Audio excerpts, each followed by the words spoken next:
Hello, everyone. Hey, today I'm recording during the day, so lighting's a little bit better than normal. But now you can see all my flaws, but that just makes me human, so that's okay. I don't care. Daytime's a little scarier than nighttime, in my world anyway. Today I'm bringing forth a very heavy topic, something that is extremely important to me. And I would hope other people can put the same type of value into it, or at least try, find it in their hearts. We're going to talk about the military and my experience with the military. I can't say in the military, though I tried, I did. So we'll just start right there. When I was 17 years old, in a senior in high school, me and a group of my friends decided we wanted to join the National Guard. So we did go down and worked with some recruiters and stuff and took a bunch of tests and went for the medical exams and everything. I mean, we were right there at the end, ready to join. So for the summer, we could, start training and boot camp. And unfortunately, which another video in the future will come up with, and I've discussed it a little bit in the past, is I have PCOS, which is polycystic ovarian syndrome, which is cysts in the ovaries that keep the eggs from coming out. So I didn't always have natural periods, so to speak. Because of that, they declined me until, my functionality in my body was completely normal. Um, so needless to say, I never went back. It took like 8 years even to diagnose that and help me with anything. So by that time, my life had changed so much that I didn't join the military. But I've always had a really strong, drive towards those who are in the military. I don't know why, just a passion for it.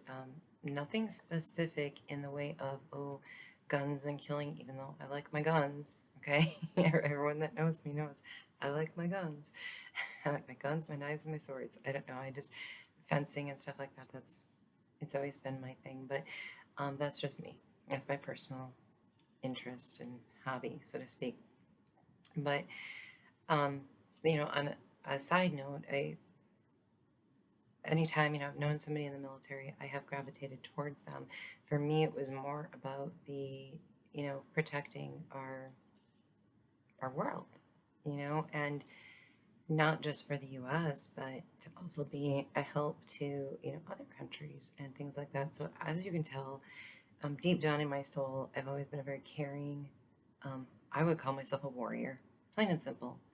Um, I Some would say a rebel, but pretty much a warrior. I will sit on the sidelines and observe and watch until um, help is needed, and then, of course, be somebody to risk my life to help somebody else in need. So that's just been a natural part of me since I was a small child, and I don't think that's ever going to change.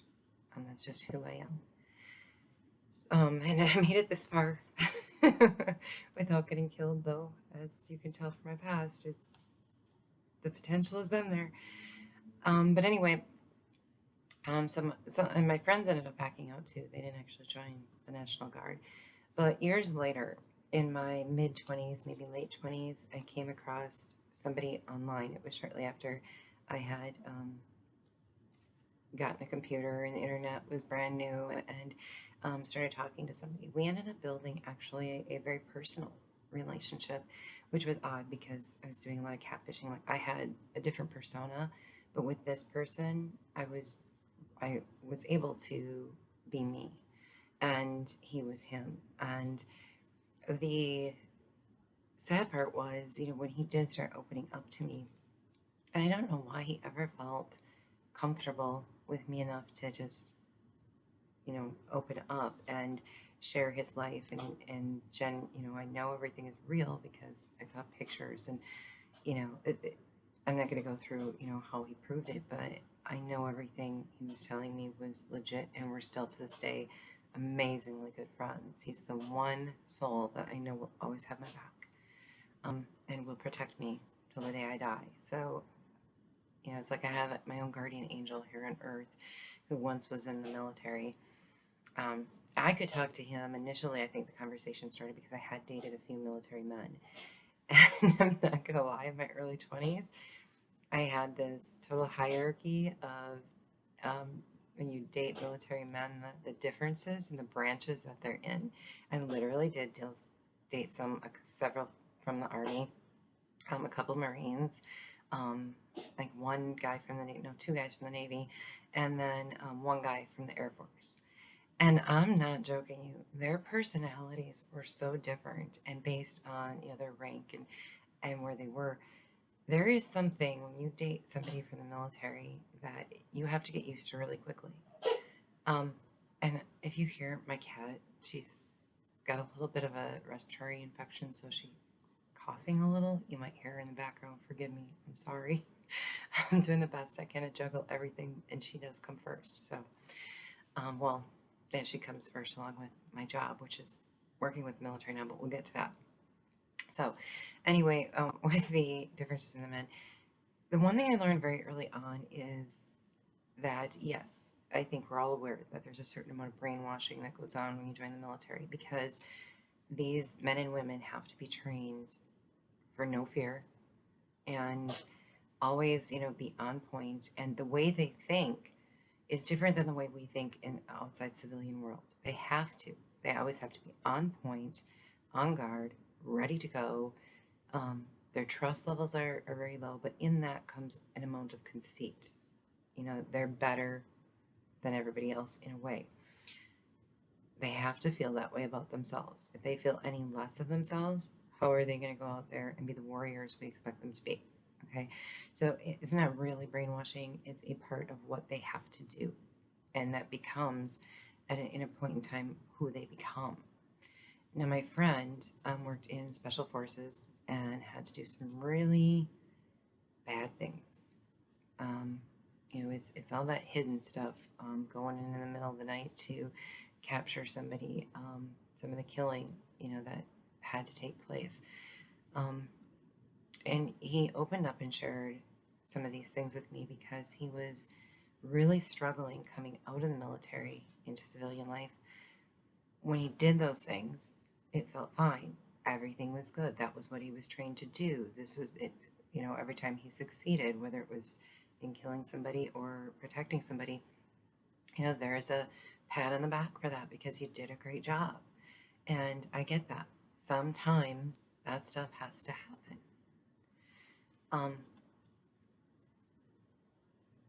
However, a lot of times when they come out, there's a certain amount of counseling, a certain amount of deprogramming that they go through. And it's not always enough. It's really hard when they get into the regular world to start grasping some of the things that they did. And they start feeling bad. They start becoming an emotional person that they weren't allowed to be when they were in the military. And he was really, really, really struggling with how to go on with life with the things that he did. I'm very thankful that, well, at the time, I wasn't a Bible or Jesus person. He did become that, and it did help change his outlook on being able to be forgiven for some of the things he did, not having to carry that cross and that burden, and realizing that, even if you look at the Bible, there's so many places where kings and people had to go to wars and take out tribes of people that they didn't want to necessarily, but that's what had to be done for the safety and the peace of the world. Nobody wants to have to do that, but our military does.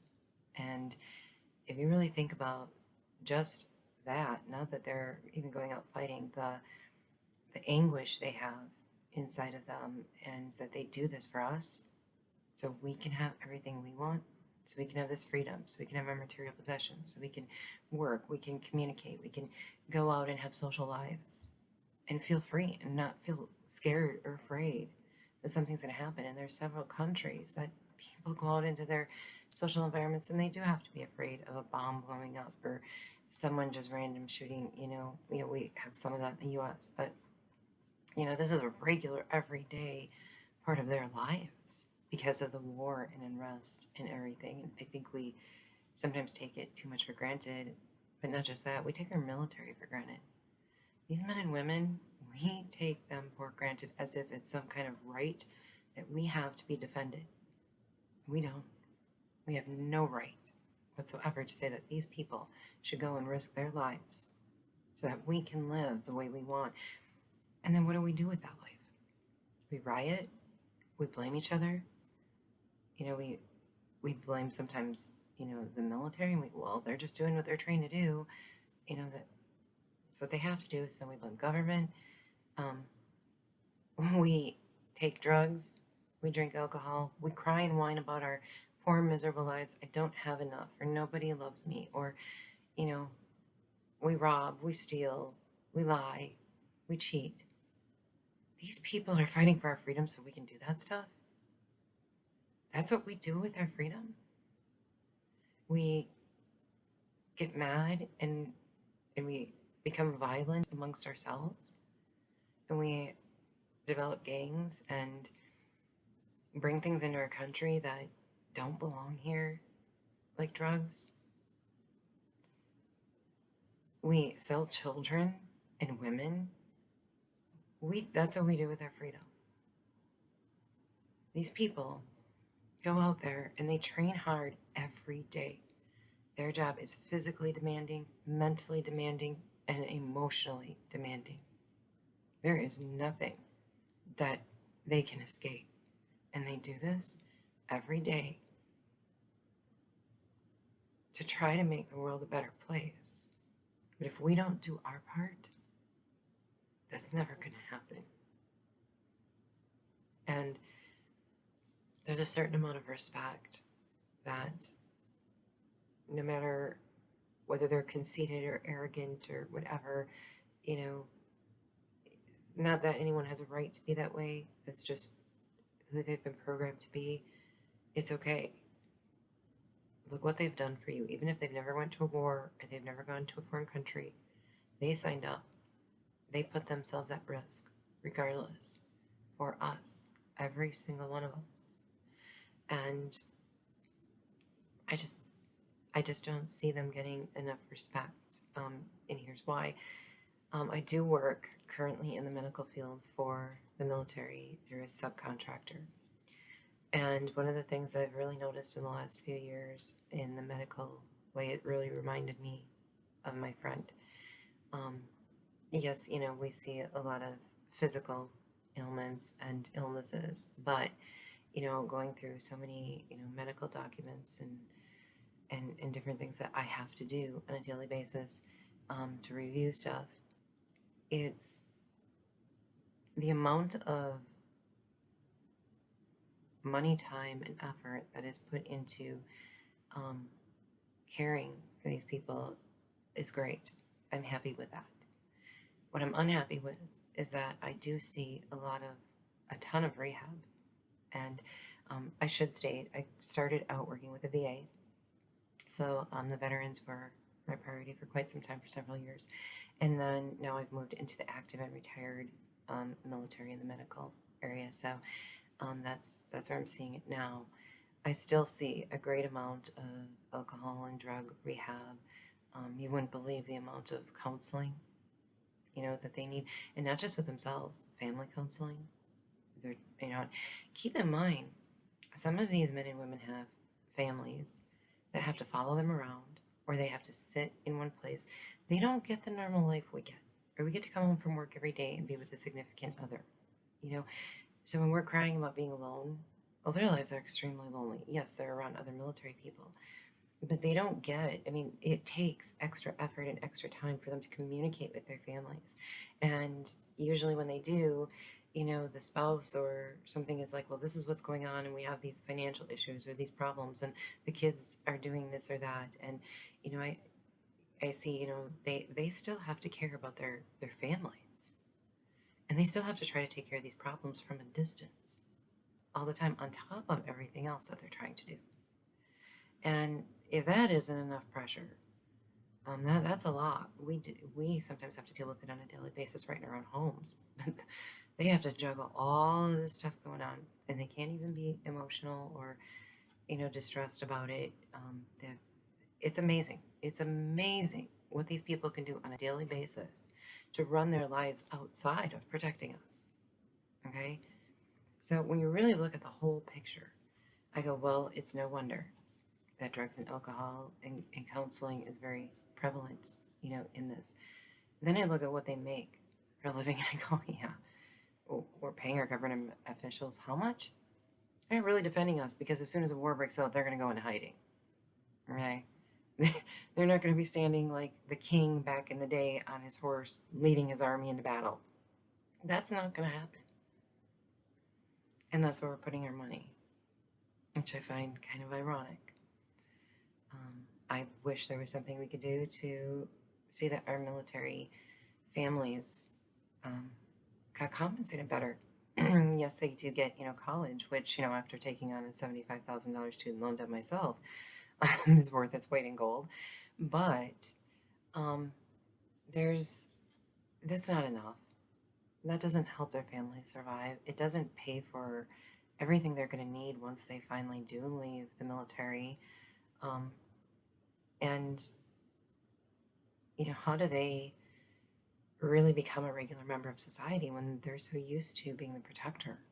One of the bonuses we have as a society with that, excuse me, I'm going to cough. Still some slight allergies, but we have the benefit of their training that even when they're retired or they leave their military service, they still are the type of person that's going to stand up and protect. And you might not even know somebody next to you is in the military or was in the military. And when something happens in your community, they're going to be the first one to stand up and protect you, and you won't even know it. It's like a bunch of little guardian angels running around, the U.S. Is how I look at them. Even if they left the military, they're still protecting. It's just a natural instinct in them. And the reason I could say that is because even though I didn't get to join the military, my care for everybody never ended. What I wanted to accomplish by joining the military, it didn't end. I just had to find different ways to accomplish that. And, in some ways it was just a helping hand or reaching out or, hanging out with the homeless where I should have been terrified because I don't do drugs and there was a lot of violence and drugs there. But, and I have many people say, I wouldn't be doing that if I was you. It's pretty dangerous, and you're a girl. I'm like, I'm so sick of hearing that I'm a girl and I can't defend myself. It's pathetic. I mean, there's a lot of men that couldn't hold a candle to me if it came down to a one-on-one fight. So get that out of your mind right now.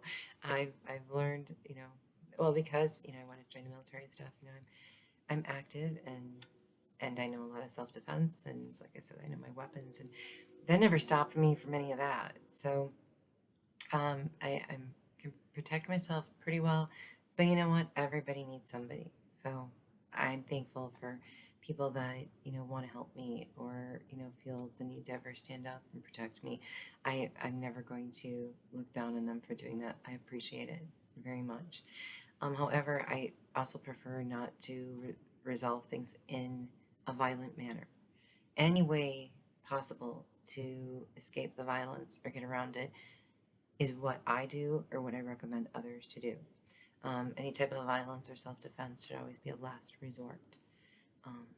There's plenty of other things that we can do. I think the big thing is getting rid of fear.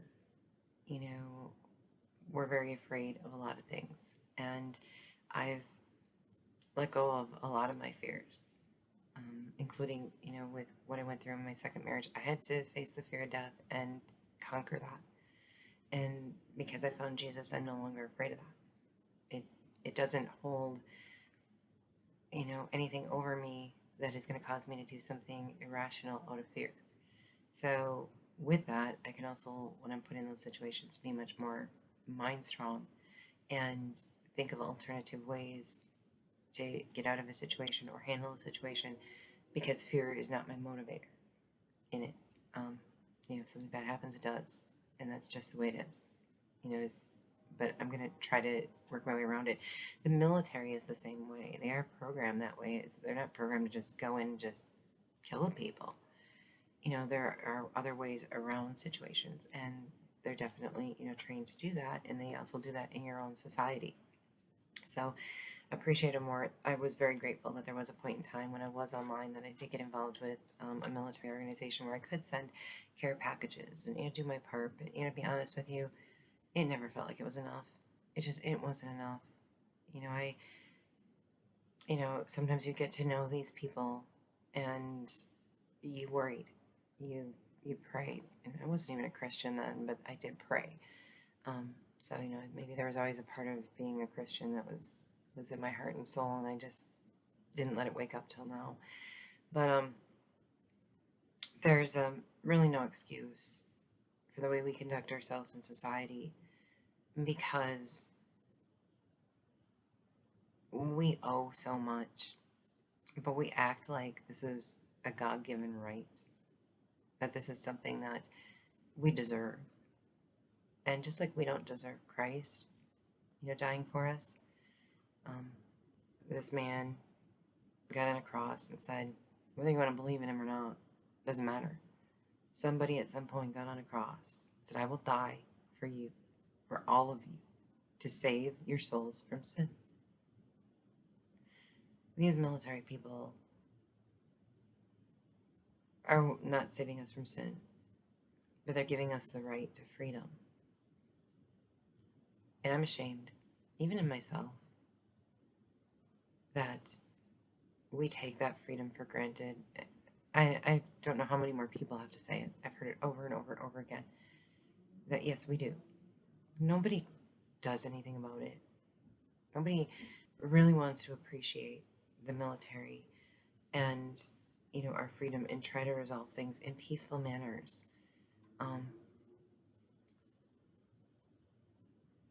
There's just too much violence. There's too much killing, and it doesn't even have to do with riots necessarily. The crime. I would rather be homeless and destitute and have nothing than to commit crimes to have power, fame, and money. And I don't know why people think they need those things. I had what I thought was the world at one point. And you know what? When I went to nothing, I realized what I had, I didn't even want. And I think that's our biggest problems. We have too much. We're afforded too much. And I would hate to see us have to go down to nothing to appreciate what we have. And sometimes that's what you have to do. It's like a parent punishing a child. You have to take away all their possessions because they're doing all these wrong things, or their toys, so to speak, their internet, their computer games, their phones, whatever you take away and punish them. And then they learn that they want that back, so they change their behavior in order to get it back. Generally, it's just for a small period of time because they learn the game, of, well, if I'm good now, then I can have that. And then they go right back to what they were. I don't know if there's really any way to change that. But does society have to take away everything we have? All our privilege? Including our freedom? For us to finally say, there's better ways to handle this. We don't need to be angry at each other. We don't need to be so aggressive. We don't need to be violent. We don't need to have huge protests and riots. We don't need to deal drugs to, have money and all these possessions. We don't need to drink alcohol to resolve our problems and hope that they just go away. We don't need to have sex to feel fulfilled inside and get that gratification. We can find that in ourselves. The problem is, and I learned this in the last year, to find that in yourself, you have to deep dive in your own soul. You have to look at every aspect of your life. And you have to start appreciating the silver linings and the bad stuff. And be able to push away, instead of feel so much gratitude in the good stuff, say, that was a good thing that I should continue to do and not expect anything in return. And there's a lot of pain and agony that comes from within when you have to sit down every day of your life and do that. But you come out a much stronger person, a much better person, and you start seeing that the things you thought you needed, you didn't need at all. What you need is freedom. You need it to be able to live in the world, in the US, the way we, free, unlike other countries that definitely don't have what we have. You know, what is it going to take shipping us all over to live in one of those Arab countries for us to realize how good we had it? Is that what it's going to take? And not just for 2 week grounding period, maybe you have to live there for a year or two in terror, in fear, in a whole different culture, in not being able to have your modern conveniences. You know, I mean, we take for granted that we can even sit down and have a dinner most nights, if we can. And our military is giving us that. And, for somebody to lay down their life, I'm so thankful for Jesus because I didn't deserve him to do that. And I'll be honest with you, I would have been somebody back in the day where they were going to hang Jesus on that cross. I'd have been the warrior saying, no, absolutely not. You can't do this. I won't allow it. And would have died for it because he didn't do anything wrong. So I would have fought for this person to not die. Why are we killing them? They didn't do anything. And, or at least nothing. I mean, yeah, somebody says something, big deal. It doesn't mean they deserve to die. There's a line there of rationality that it seems that we're missing lately in this world. And, it's because we're so aggressive and angry. And I look at my life at how simple it is, and I go, what is there to be angry about? One, I'm not working myself to death so that I can have material things. I work 60 hours a week so that these men and women can get the medical treatment they need and quickly. Because you wouldn't believe how many of them need help. And it's an overwhelming job. But you know what? If it means I have to take an extra 20 hours out of my life to make sure they get taken care of, it's the least I can do. And so I do it. I expect nothing in return. Yeah, I get paid, but if you knew my wages, it's not that fabulous. So, but I'm not looking at it that way. I'm looking at the need for me to do this work, to get them help. They help me, I help them. Okay? I feel bad for the ones that have families. That is quite a struggle, and it takes strength. We're crying and whining and angry, and our emotions are so out of control. Can you even imagine the emotions they must feel deep down inside, and they can't show it, they can't act on it, they can't do anything? They have to do, they're more like prisoners. You do what you're trained to do and screw everything else. There's government, we don't care you have a family. You signed up for this is what you do. And so they do it. If we had to do that, do you think we'd make it? There's a lot of us that aren't in the military for a good reason. We wouldn't make it. We're not strong enough. And then they're willing every day, every minute of every day, even in the middle of the night, that siren rings and they're needed to go out there immediately into a battle. They do it. They risk death every second. For you and me. How do we show our appreciation to them?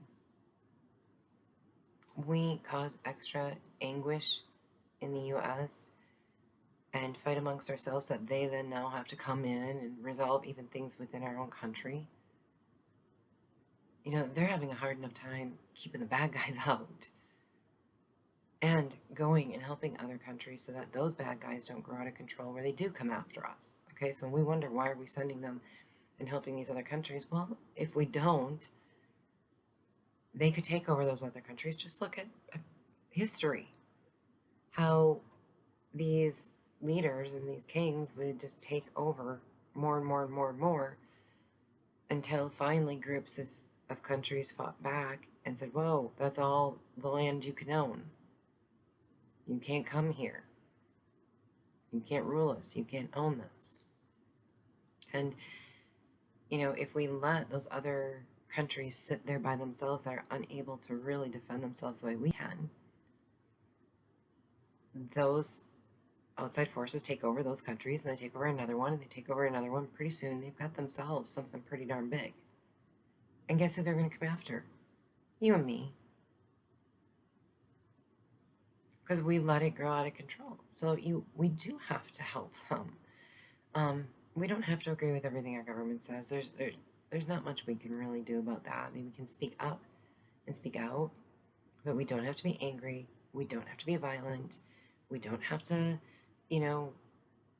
demand change. I mean, all we can do is say, well, our peace, and then leave it at peace. Okay? Don't put peace out there and then turn it into something ugly. Then it was never peaceful to begin with. Then what you put out there wasn't your peace. That was your anger. That was your frustration. And those things, then you need to go deep within yourself and figure out where they're coming from to find your peace so you can put your peace out there. And I'm sorry, I shouldn't be telling people what to do, but I see so much. And I don't think Jesus laid down his life so that we could be living like this, so that we could be this unhappy. There is so much we have to be happy for. I don't even have anything in life. I mean, I struggle and wonder how I'm going to feed myself from day to day, too. And I still don't really have a social life or anything, but I choose that for myself. I choose not to have any of those things.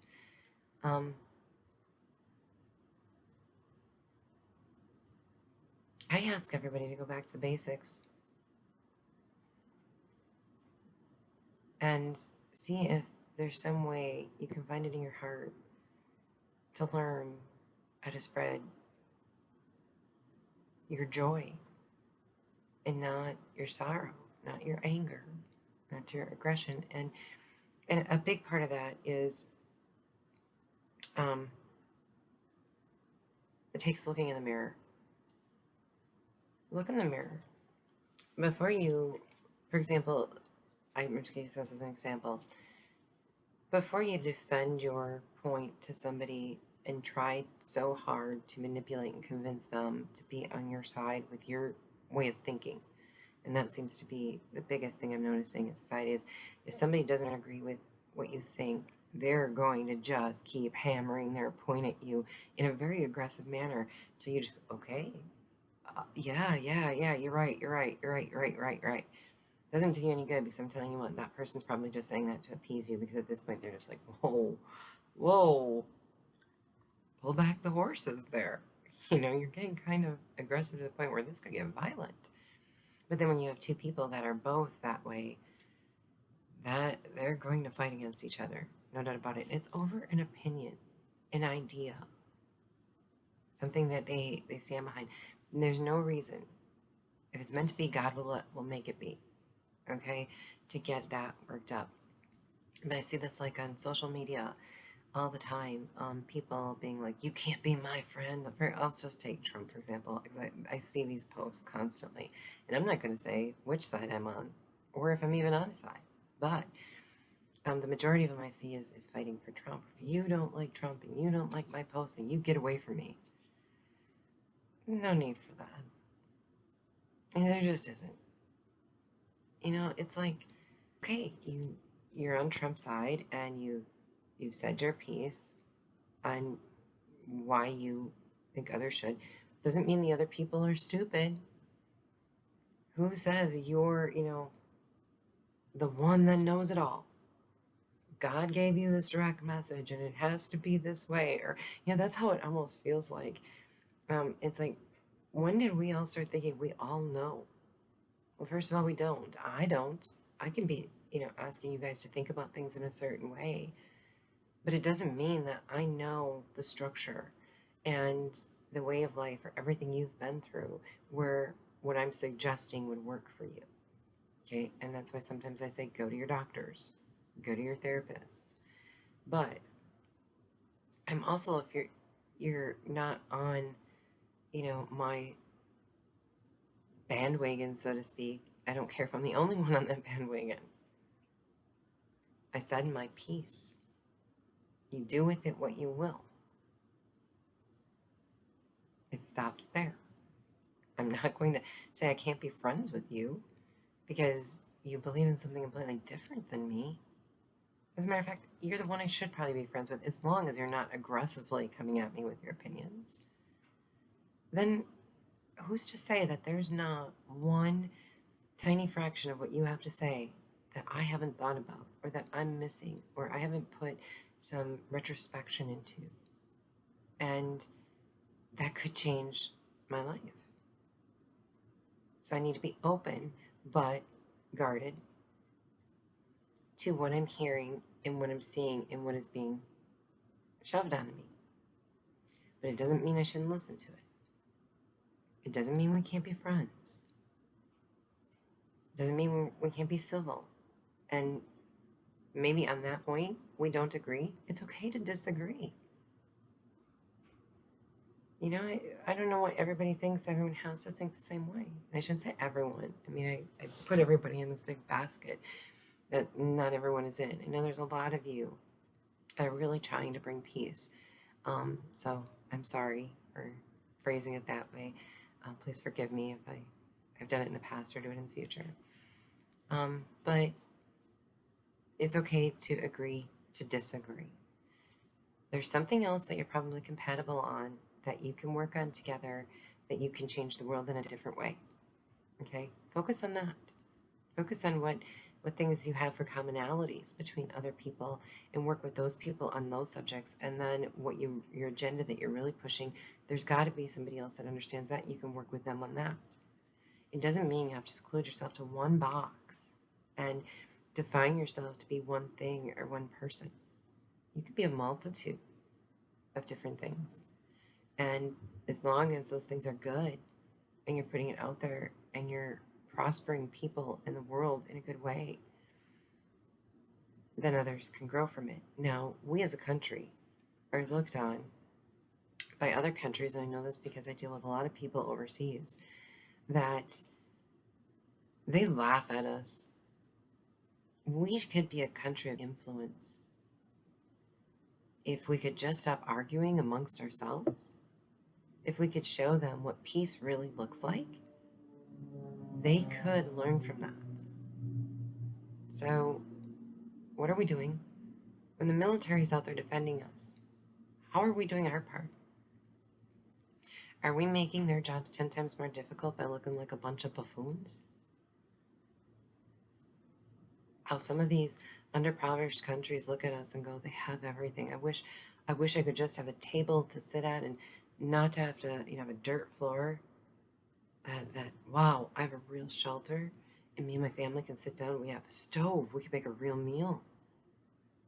And we have running water. And we can take showers.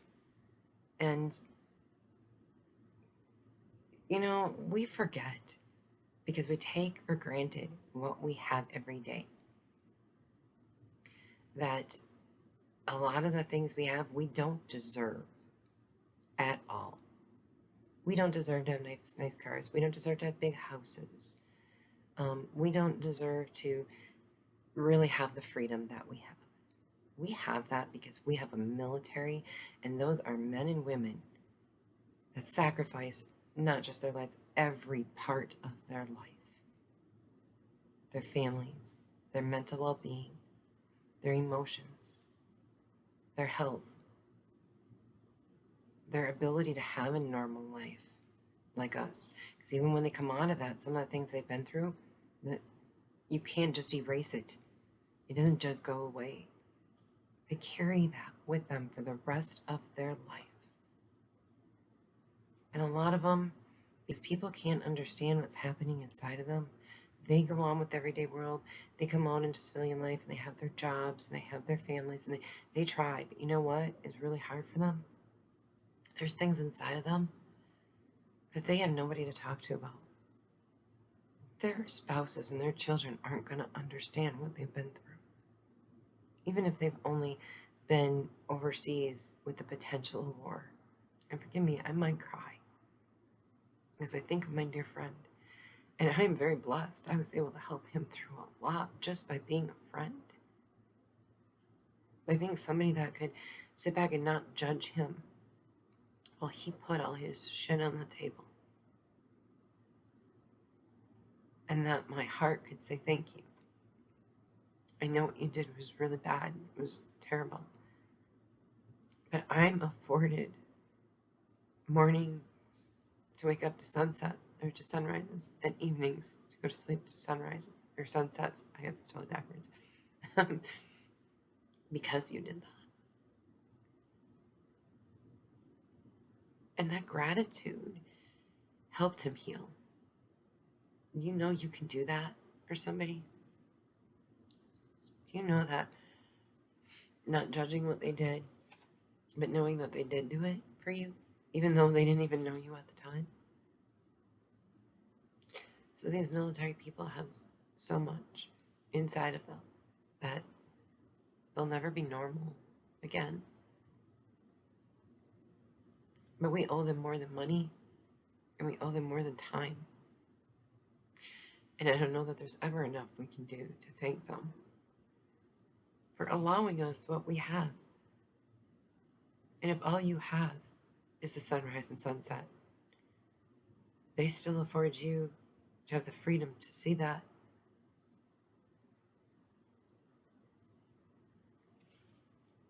And I just ask that we all maybe sit down and stop being so angry and start looking at what's really necessary, that even if it's just being a friend to somebody that served in the military, sometimes maybe just going out of your way to have a conversation with them, let them talk about their time.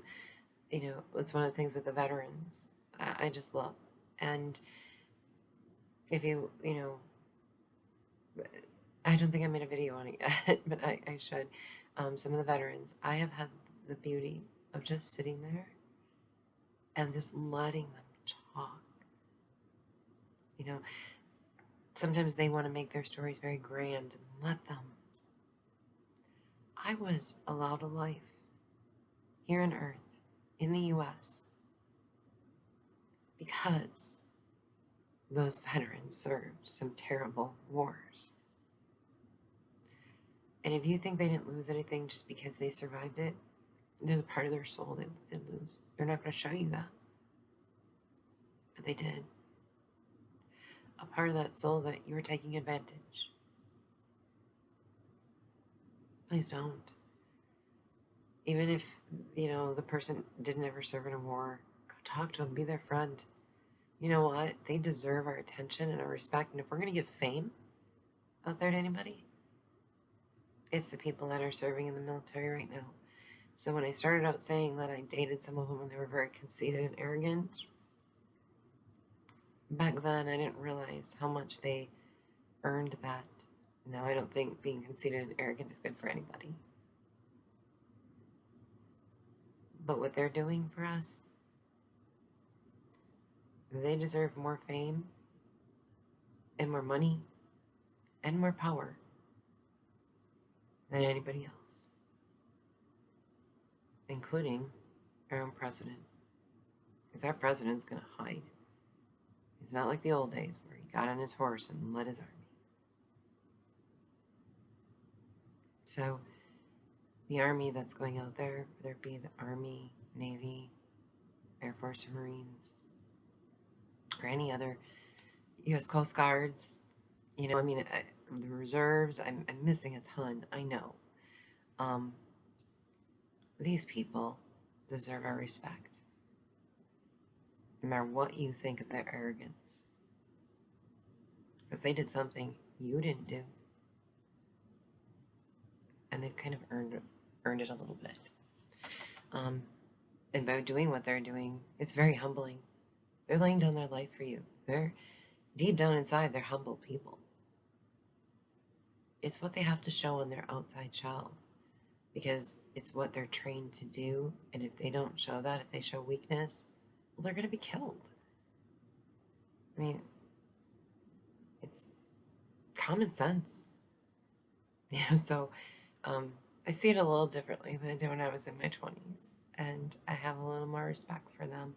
And I couldn't be happier that I work so hard, to help them, though I don't work hard enough.